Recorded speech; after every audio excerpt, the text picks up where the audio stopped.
Muy bien, así que bueno, si estás listo, yo tengo un mensaje de parte de Dios para ti que le hemos titulado Amor Extremo. En esta mañana vamos a hablar de amor extremo. ¿Cuántos, empiezo preguntando, cuántos han practicado algo extremo, los deportes extremos? Cuando vas más allá, un grado más allá de lo que tú pensabas que podías dar, un grado más allá de tus fuerzas, un grado más allá de tus límites. A eso le llamamos ir a los extremos, ¿verdad? Y quiero hacer una oración que el Señor nos dé revelación en esta mañana y que fluya la palabra hacia tu corazón, hacia tu espíritu y que caiga en buena tierra. Gracias, Señor, en esta mañana tu palabra fluye como un río. Cuando usamos la palabra fluye, decimos que corre como un río a los corazones, y cada sonido que sale de mi boca es un mensaje con palabras, con pensamientos, con ideas completas de lo que viene de tu corazón para transmitir el reino de Dios a través de todo este mensaje a los corazones de tu iglesia, Padre. En el nombre de Jesús declaramos hoy que el Espíritu Santo coloca buena semilla, la palabra de Dios, en buena tierra, en tu corazón, iglesia, para que produzca mucho, mucho fruto. Gracias, Padre. Gracias por tu palabra en esta mañana. Amén. Amén. Bien, amor extremo. Nadie es capaz de amar al extremo. Solamente Dios. La calidad y la capacidad que tiene Dios de amar es inagotable. Así que podemos decir que ir al grado de manifestar o expresar el amor hasta alcanzar un propósito, ese es el amor extremo. Ir a un grado máximo de manifestar o de expresar el amor hasta alcanzar un propósito.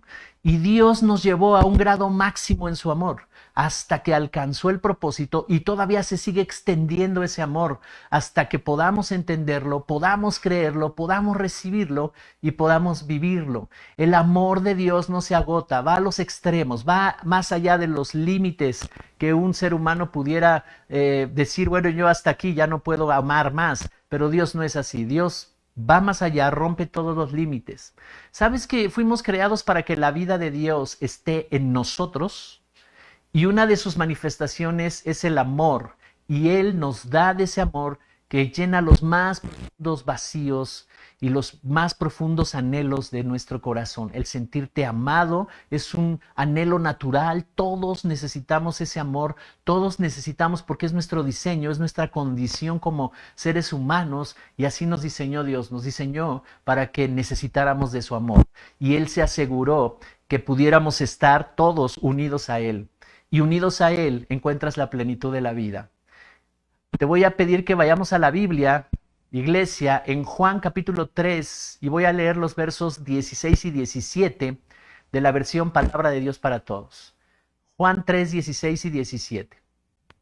Dice, Dios amó tanto al mundo que dio a su Hijo único para que todo el que crea en Él no se pierda, sino que tenga vida eterna. Dios no envió a su Hijo al mundo para condenar al mundo, sino para salvarlo por medio de Él.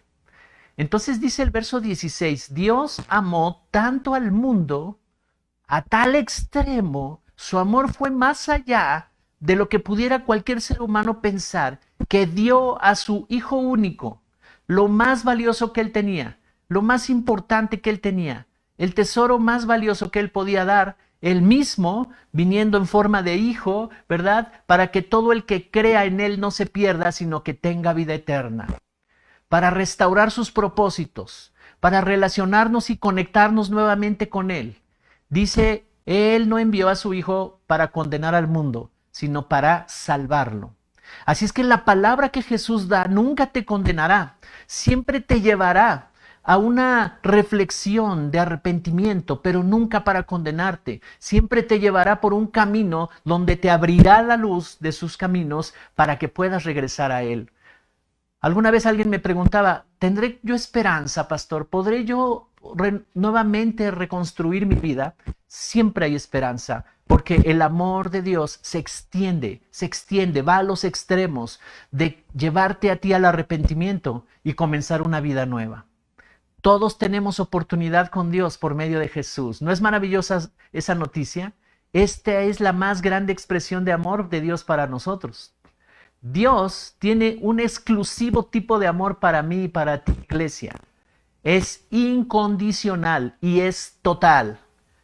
Para aquellos que han pensado que de repente Dios ya no me va a amar porque he tomado malas decisiones, pésimas decisiones y vivo las consecuencias de eso, y esté pensando, yo creo que Dios conmigo ya no tiene más que dar porque ya me amó demasiado. Pero sabes, su amor es inagotable, es incondicional, no está basado en reunir ciertas condiciones. Dios te ama porque su naturaleza es amor, porque su amor es la fuerza más poderosa que ha creado el universo y lo mueve. Él estuvo dispuesto a dar la vida de su hijo en rescate o en pago por tu vida y por la mía. Él no te ama basado en una forma que tú tengas de actuar. Tú no puedes hacer nada para causar que Dios te ame más de lo que ya te ama. Cuando tú le crees, le agradas, pero su amor es incondicional. Cuando tú crees, Él se agrada, lo haces feliz cuando tú le crees a Él. Pero su amor es abundante. Él ya te ama sin necesidad que hagas nada. Pero Él te da su palabra y te dice, acércate a mí. Y te dice, reflexiona en tu vida. Y te dice, deja esa vida pasada, arrepiéntete de esa vida pasada y ven. Y entonces tú podrás disfrutar de ese amor. Hasta ahora es posible que quizás tú solo hayas experimentado el amor condicional. El amor condicional está basado en lo que haces, te desempeñaste bien en el trabajo, en el equipo o en las relaciones, y te mostrarán que eres amado porque estás haciendo las cosas, ¿verdad? Estás haciendo las cosas bien. Y debido a eso la gente te puede decir, oh, eres muy querido aquí, te amamos. Pero el día en que tú decides no hacer nada, quién sabe si ese amor, ¿verdad?, siga fluyendo. Pero al entregar tu vida a Cristo, has encontrado un amor y una aceptación total. Necesitamos, iglesia, experimentar este amor. Esto quizás sea difícil de comprender si nunca has sentido no te has sentido totalmente amado y aceptado por alguien. Pero cuando vienes a Dios, Él no te va a condicionar. Muchas veces puede caer una persona y levantarse nuevamente, y a lo mejor en su pensamiento está, yo creo que ya no puedo acercarme tanto a Dios porque he fallado tantas veces. Pero quiero decirte que su amor está ahí disponible, incondicional. Es una realidad. A veces no sientes que Dios te ama, pero no es por causa de Él, es por causa de nuestros pensamientos, es por causa de la condenación que podemos sentir nosotros mismos. Pero Dios te ama. Su palabra nos revela una gran y poderosa verdad. Dios te ama con un amor incondicional, extremo. Y el Espíritu Santo nos quiere revelar los aspectos del corazón del Padre. Y hay 3 aspectos muy importantes del corazón del Padre. 3 aspectos maravillosos que debemos conocer del corazón de Dios. 3 aspectos del corazón de Dios. El primero es amor.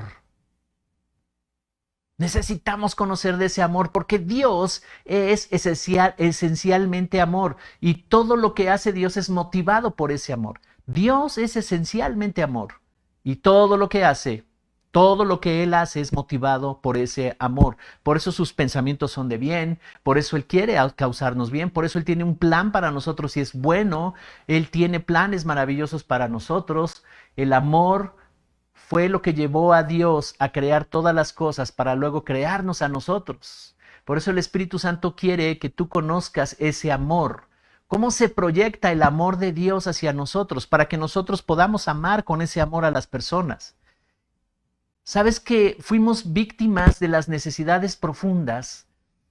Falta de amor, aceptación, estima, seguridad, propósito.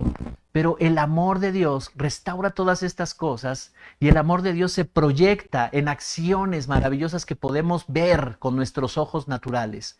El amor de Dios cuida. ¿Cuántos se han sentido cuidados? Literalmente, que tú hayas estado consciente, aquí me cuidó Dios. Él me sigue amando. Él me libró de todas estas cosas. El amor de Dios cuida. Cuando te da su palabra, cuando te dice, hey, esto no estuvo bien, te está cuidando. Sus principios nos cuidan. Sus fundamentos, sus leyes cuidan tu vida. hacen que no resbales, que vayas más allá y que pierdas tiempo y pierdas salud y pierdas dinero y pierdas... Sus principios son maravillosos. El amor de Dios estableció principios, fundamentos, leyes. Cuida, protege, sustenta, afirma, valora, impulsa, corrige, disciplina. Todas estas cosas son la expresión del amor de Dios. Abraza, comprende, en Él puedes encontrar fortaleza, en Él puedes encontrar una riqueza de muchas cosas que te sacan adelante en cualquier momento de tu vida. El segundo aspecto del corazón de Dios es que Él es santo, es santidad. Santidad y todas las características de santidad. Todas sus características. Él es un Dios santo, Él es un Dios justo. Sus principios morales, su integridad, su honor, su verdad, el carácter de Dios, gratitud, honra, generosidad, fe, todos estos aspectos de la santidad de Dios quiere dárnoslos a nosotros para que disfrutemos de un ambiente, de una forma de vida diferente. Entonces es amor que protege, cuida, sustenta, pero también es santidad, que está basado en sus principios morales, integridad, honor, verdad, carácter, gratitud, honra, generosidad. Eso es santidad. Cuando una persona se conduce con gratitud, cuando una persona se conduce dando honor a los demás, hablábamos acerca del honor, de un corazón para honrar a Dios. Esa es la forma de poder relacionarnos con Dios y con los demás. Y el tercer aspecto que está en el corazón del Padre es el concepto de familia y todas las características del modelo de familia. El plan de Dios desde un principio fue enfocado en la familia. Él estableció desde el principio una pareja para que vivieran en familia todas las sociedades. Familia es el plan de Dios. Familia es el modelo que Él ideó para que el ser humano sea perfecto, sea completo. Familia. El plan de Dios está enfocado en familia y el Espíritu Santo nos quiere revelar y enseñar todos los modelos de familia, los que hacen funcionar y dan plenitud a las personas. Matrimonio, paternidad, autoridad, herencia, recursos, legado, todos esos son los modelos de familia. Así es que hay tres cosas muy importantes en el corazón del Padre: amor, santidad y familia. Esas tres aspectos del corazón del Padre Él los refleja, Él los muestra a través de su palabra. Estas son las motivaciones que se encuentran en el corazón y en la esencia de nuestro Dios. Quiere que las conozcamos en estas áreas y nos movamos en estas áreas. Todo lo que habla Dios proviene de estas motivaciones que están en Él. Desde los comienzos de la humanidad, Adán cayó en desobediencia y perdió la naturaleza de Dios. Dios le había dado una naturaleza semejante a Él, a su imagen y semejanza, y ahora Él se volvió egoísta y ese legado de naturaleza lo dejó a todos los seres humanos. Estábamos destinados a vivir sin Dios debido a la desobediencia de Adán. Sin la vida de Dios, todo dolor, la aflicción y los terribles vacíos profundos que ocurren cuando no está la vida de Dios, estábamos destinados a sufrirlos por toda una eternidad. Pasar por esta vida sufriendo, pasar por esta vida esperando que sucedan cosas buenas en nuestras vidas, con muchos desencantos, con muchas desilusiones, con frustración, con relaciones frustradas, violencia, abusos. Esa no era la idea de Dios. Necesitábamos ser salvados de este terrible destino. Y aunque estábamos extraviados y sin rumbo, viviendo en aflicción, Él envió a su Hijo Jesús. Este es el mensaje de la Biblia. Vivimos por ello y por eso continuamente estamos dando este mensaje en esta iglesia. Porque es muy importante que conozcamos qué es lo que hizo Dios, por qué nos ama de esa manera, cuál fue el propósito de la creación en el hombre. Dios nos amó tanto que hizo todo para rescatarnos. Todo lo que Dios es, todo lo que Dios puede hacer y todo lo que Dios tiene, lo usó para rescatarnos. Se hizo a sí mismo hombre, vino en forma de Jesús para morir en una cruz, porque Él había sentenciado el pecado de Adán, y el pecado de Adán lo hizo separarse de Él. El pecado de Adán fue la desobediencia, el pecado de Adán lo separó, y entonces Adán nos separó a todos porque somos descendientes. Todos los seres humanos descendemos de ese primer hombre, y entonces nacimos con pecado, y el pecado tenía que ser juzgado y sentenciado. pero no había quien pudiera pagar por el pecado. No había uno solo aquí en la tierra. Así es que Dios mismo se hace hombre. Esa es la historia más impresionante de la Biblia. El acontecimiento más poderoso y más impresionante de amor. Nos amó a tal grado, decíamos en el versículo, ¿verdad? Cuando empezamos al principio, que envió a su Hijo para rescatarnos a nosotros, para que nadie se pierda. Envió a su Hijo Jesucristo para que nadie se pierda y disfrute de la vida eterna, la vida abundante que Él da. Romanos capítulo 5, verso 8 y 9, la versión que tengo aquí es Palabra de Dios para Todos, dice: en cambio, Dios nos demostró su amor en que Cristo murió por nosotros aun cuando éramos pecadores. Con mucho más razón ahora seremos salvos de la ira de Dios. Él nos aprobó por medio de la muerte de Cristo. ¡Wow! ¡Qué impresionante noticia! Yo estaría brincando de felicidad. Cada vez que reflexiono en esto, yo digo, es que no teníamos escapatoria, no teníamos ninguna solución para nuestras vidas. Tenía que ser Dios mismo venir a rescatarnos. Y dice, Dios nos demostró su amor en que Cristo murió por nosotros, aun cuando éramos pecadores. ¿Qué quiere decir eso? Que nadie podía tener algún mérito propio para merecer esta salvación. No era por méritos propios, porque nadie podía. Teníamos una naturaleza de pecado. Y dice, con mucho más razón, el verso 9, seremos salvos de la ira de Dios porque Él nos aprobó por medio de la muerte de Cristo. Todo pecado está bajo juicio. La ira de Dios venía sobre el pecado. Estábamos destinados a un juicio y a un castigo. Pero dice que Jesús nos libró, nos salvó de la ira de Dios porque Él nos aprobó y nos justificó por medio de la muerte de Cristo. Quiere decir que dijo, no vendrá mi ira sobre ustedes, no vendrá mi ira del pecado que está en ustedes para destruirlos a ustedes, sino que yo pondré todo su pecado en Jesús. Un nuevo representante ha llegado. Adán nos representó en la caída. Él pecó y todos pecamos con él, pero ahora viene un nuevo representante, Jesucristo, el Hijo de Dios. Un nuevo representante ha llegado, la salvación de Dios a través de Jesucristo. Y aunque ahora la humanidad está en su egoísmo total y no conoce a Dios, Él nos amó. Aún siendo pecadores, Él ya nos amaba. Necesitamos entender, iglesia, lo que hizo Jesús por nosotros y el amor y la pasión por nosotros que lo llevó a la cruz. Así es que si tú estás afligida, por primera vez tienes poco tiempo conectándote con nosotros, o por primera vez estás oyendo este mensaje y no tenías esperanza, no te ha ido bien, has tomado algunas malas decisiones que te trajeron consecuencias de dolor, dice el Señor en este día, hey, hay esperanza. No importa lo que haya sucedido en tu vida, no importa que el peso de esas decisiones estén sobre ti, afligiéndote y causándote amargura y dolor, Él ha venido para darte salvación. Él ha venido para librarte de todo eso. No tendrás que cargar más con eso. La Biblia nos dice del sufrimiento de Jesús y todo lo que padeció por nosotros. Ese día fue crucificado. Ese día en el que Él fue crucificado, hace 2000 años, poco más de 2000 años, se definió tu destino y el mío. Ese día el corazón del Padre estaba puesta su mirada en el monte Calvario donde fue crucificado Jesús. Allí estaba puesto su corazón. Ese día estaba haciendo una realidad lo que Él había prometido por los profetas. Yo los salvaré, yo traeré salvación. Los profetas de la antigüedad, los profetas de Dios anunciaron salvación, anunciaron que Él vendría el Mesías a salvar a la humanidad. Y ese día Él está siendo crucificado y se está definiendo nuestro destino. Tenemos que recordar todo el tiempo esto. Este es el mensaje que damos todo el tiempo continuamente. Y quiero que vayas conmigo para recordar esto. Mateo 27:45. Ven conmigo a la Biblia. Mateo 27:45 al 51. Nueva Traducción Viviente es la versión que voy a leer. Dice el verso 45.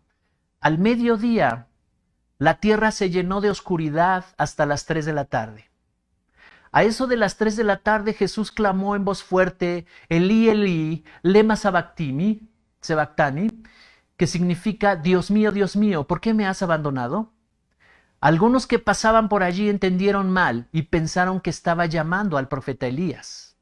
Uno de ellos corrió y empapó una esponja en vino agrio, la puso sobre una caña de junco y la levantó para que pudiera beber.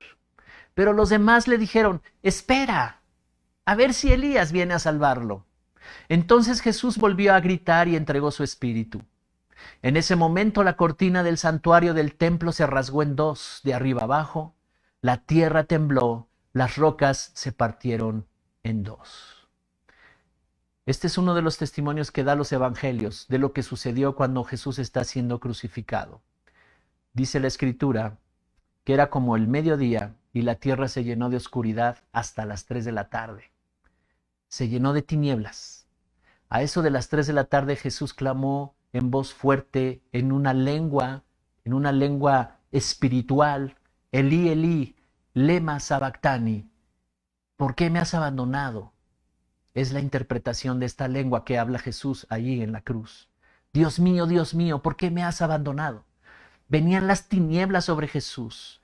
Venía la carga de todo el pecado sobre Jesús. Dios había puesto todo el pecado en Jesús. Y entonces Él se había separado para que pudiera estar todo el pecado sobre Jesús, porque Jesús tenía que morir y llevarse todo el pecado de todos los seres humanos. Y por eso Él siente la ausencia de Dios y la oscuridad está sobre Jesús.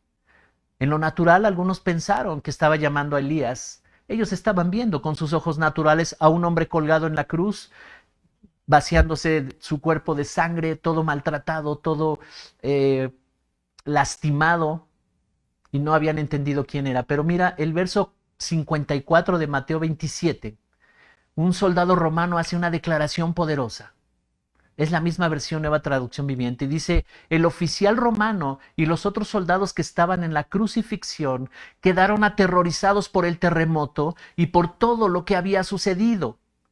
Dijeron, este hombre era verdaderamente el Hijo de Dios, el que vendría a salvar al mundo. Cuando él murió hubo un terremoto, se partieron las piedras en dos, el templo se partió y la parte donde era asignada como el lugar santísimo se abrió esa cortina, donde Dios iba a salir para entrar a los corazones de todo aquel que creyera. El sufrimiento de Jesús en la cruz fue el pago que Él dio para que nosotros no tuviéramos que sufrir. Así es que esta historia nos dice que Jesús estuvo anunciando el mensaje del reino de Dios y la salvación, y después de anunciar este mensaje de esperanza y de milagros y de prodigios que Él hacía, fue perseguido, fue arrestado, inventaron cargos en su contra. ¿Para qué lo arrestan si Él no tenía pecado? Pero Él es una amenaza contra el sistema religioso de su tiempo. No era el Mesías que ellos pensaban, no era el Mesías que ellos esperaban, no habían entendido a los profetas, no habían entendido a Dios. En las antiguas escrituras se había anunciado de Jesús, pero no lo habían comprendido, esperaban un Mesías con otras características. Y posiblemente decían que Él era un falso Mesías. Y lo juzgaron y lo condenaron a sufrir el peor de los castigos. Lo llevaron al patio de los castigos romanos, y ahí le clavaron una corona de espinas en la cabeza. Dice la historia que eran unas espinas de casi 5 centímetros, de 3, 4, 5 centímetros, puntiagudas, como clavos, y se la clavaron en la cabeza. Y luego lo golpearon fuertemente y se burlaban de él públicamente. Todo lo que padeció Jesús por nosotros. ¿Sabes? Cuando leemos esta parte de los evangelios, vemos que lo llevan a un lugar de castigos y lo sujetan de los brazos y lo comienzan a golpear con látigos que tenían puntas de vidrio, de hueso y de metal. Eran látigos con 9 puntas. ¿Sabes? Los judíos castigaban con látigos de cuero, y de por sí eso ya era fuerte y lastimaba. Pero los látigos que usaban los romanos eran látigos sanguinarios, eran para causar muerte. Causar dolor y luego muerte. ¿No era eso terrible? Cada impacto en el cuerpo de Jesús es aterrador. Quiero que te lo imagines. Jesús estaba desnudo. Los látigos golpeaban la espalda, desgarraban la piel y golpeaban los músculos y los huesos de Jesús. La Escritura dice que fue desfigurado, que no lo reconocían. Cuando él iba cargando la cruz ya en la calle, rumbo al Monte Calvario, era irreconocible por el castigo tan severo que sufrió. Los brazos, la espalda, el rostro, todo fue golpeado cada parte de su cuerpo fue sometida a golpes y castigos. Su cara fue desfigurada. Isaías, en el capítulo 53, nos habla de esto precisamente. Verso 4 y 5. La Nueva Traducción Viviente dice: sin embargo, fueron nuestras debilidades las que Él cargó, y fueron nuestros dolores los que lo agobiaron, y pensamos que sus dificultades eran un castigo de Dios, un castigo por sus propios pecados. ¡Wow! Así pensaban los que estaban allá en ese tiempo. ¿Qué hizo este hombre para que lo trataran de esa manera? Y dice el verso 5, pero Él fue traspasado por nuestras rebeliones y aplastado por nuestros pecados. Fue golpeado para que nosotros estuviéramos en paz. Fue azotado para que pudiéramos ser sanados. Esto lo escribió el profeta Isaías muchos años antes de que aconteciera. 700 años antes de que viniera Jesús. Y dice: fueron nuestras debilidades las que Él cargó. Nuestros pecados, nuestras debilidades, lo más débil que tú no puedes vencer, lo que has querido vencer, todas esas maneras de pensar y esas formas de vivir la vida que te lleva a frustración y a pecado y a caer, todas esas debilidades fueron las que Él cargó, dice aquí la Escritura. Fueron nuestros dolores los que lo agobiaron. Y pensábamos que sus dificultades eran un castigo de Dios, un castigo por sus propios pecados. Así llegaron a pensar esas personas que lo vieron caminar hacia el Monte Calvario para ser crucificado. Decían: este hombre es muy malo, hizo cosas malas. Pero no se imaginaban que Dios estaba cargando todo el castigo del pecado. Dice: Él fue traspasado por nuestras rebeliones y aplastado por nuestros pecados. Fue golpeado para que nosotros estuviéramos en paz. Y fue azotado para que pudiéramos ser sanados. Así es que cuando tú experimentas paz en medio de una crisis, en medio de dificultades, en medio de decisiones que hayas tomado equivocadas, ¿verdad? Y viene Dios y te da paz. Quiere decir que está teniendo efecto el sacrificio de Jesús. Quiere decir que hemos entendido que Él fue a morir por nuestros pecados. El profeta Isaías vio el futuro donde Dios enviaría a Jesús a morir por nosotros. Y él vio esto que le sucedió. Dice que su rostro fue lastimado más que cualquier otra persona. Cuando caminaba cargando la cruz, la gente no lo podía reconocer. Y vino al Monte Calvario y lo clavaron en su propia cruz. Esto era uno de los castigos más crueles y terribles que le podían hacer a las personas allá que eran sentenciadas. Eran sentenciados los criminales que habían hecho cosas muy malas en ese tiempo. Y eran exhibidos públicamente, y eran castigados públicamente, y eran crucificados hasta que morían.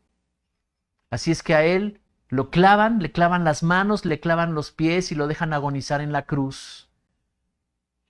Cuando Jesús está en la cruz, de repente el Padre le da la espalda y lo abandona. Él ya había resistido todo el dolor.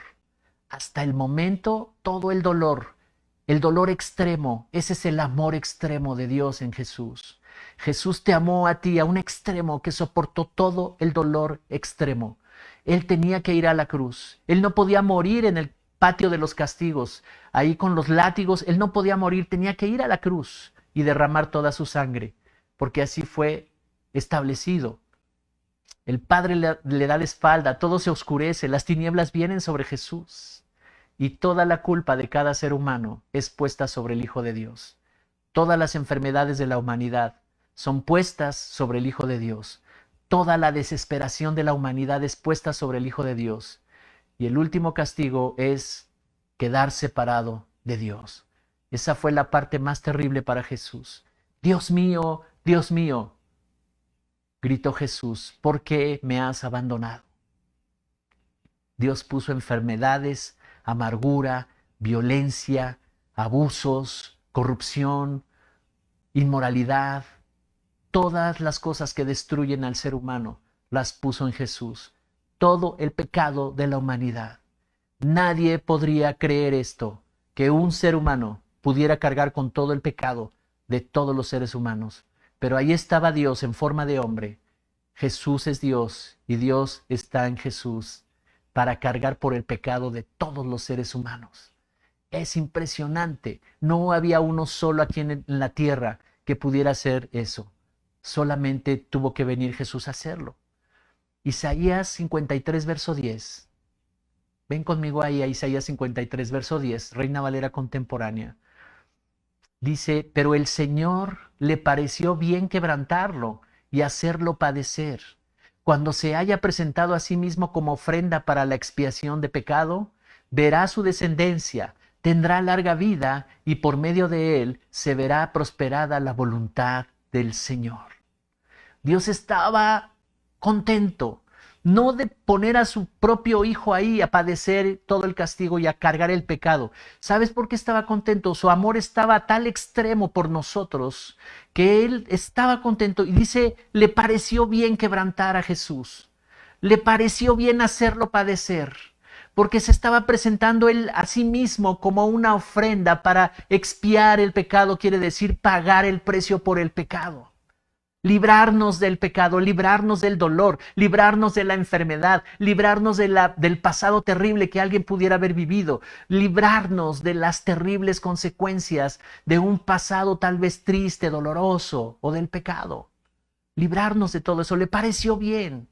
Y dice, verá a su descendencia y tendrá larga vida. Aquí está una iglesia que somos su descendencia. Este es el producto del amor extremo de Dios en Jesús o por medio de Jesús, una salvación tan grande que está levantando una generación, una iglesia que se convierte en una generación de hijos conforme a su imagen y a su semejanza, que saben la importancia del pecado, que saben la importancia del amor de Dios para librarnos del pecado. ¿Por qué le pareció bien castigarlo y abandonarlo en la cruz? ¿Por qué podría parecerle bien esto al Padre? Porque el Padre sabía bien que si no es Jesús, hubiéramos sido tú y yo, iglesia. Pero escucha esto, el juez justo es Dios. Y para el juez justo no es Jesús el que está en la cruz, Él es tu representante. Para el juez justo eres tú el que está en la cruz, representado por Jesús. Porque si esto no le hubiera padecido o no le hubiera sucedido a Jesús, te hubiera sucedido a ti y a mí. Este es el justo juicio de Dios contra el pecado y la carnalidad. Y por eso dice, te amo a tal extremo, te amo tanto, que mi Hijo te va a representar en el juicio, porque todo pecado está bajo juicio. El hombre que pecare morirá, era la sentencia que él dijo en las leyes. Y dice, este amor tan extremo te va a librar de esa situación. Dios dice, mi Hijo les va a representar en el juicio y en el castigo, y mi Hijo les va a representar en la ejecución. Mi Hijo les va a representar cuando estén separados de mí por causa del pecado. Yo quiero atraerlos a mí, dice el Señor, y por eso estoy dispuesto a hacer lo que sea, a tal extremo de enviar a mi Hijo para que muera por ustedes. Ese es el amor de Dios por nosotros. Él tiene tanto anhelo de atraernos a Él, de unirse con nosotros, de que seamos uno con Él, que estuvo dispuesto a amarnos a tal extremo de dar a su Hijo.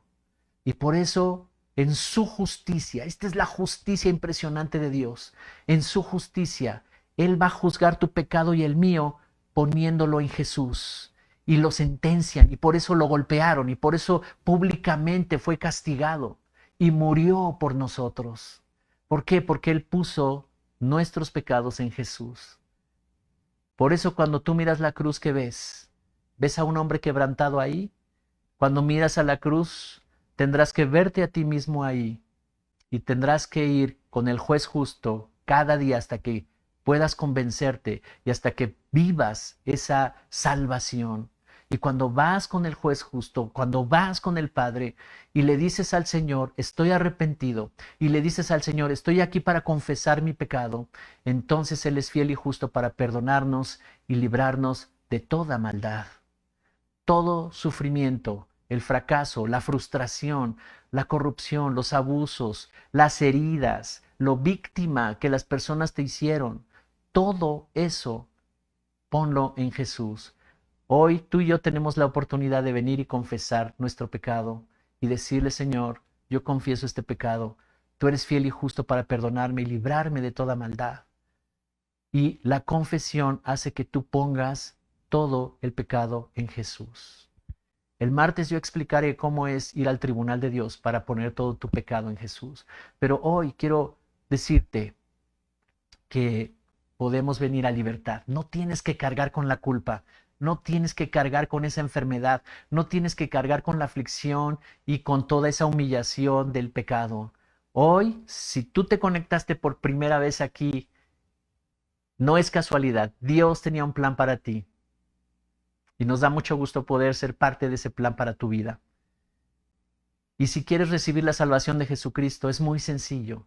Solamente tienes que reconocer que tuviste una vida pasada y que no le conocías a Él y que hubo pecado y que hubo decisiones y situaciones en tu vida que causaron dolor, amargura, aflicción, que estabas en pecado.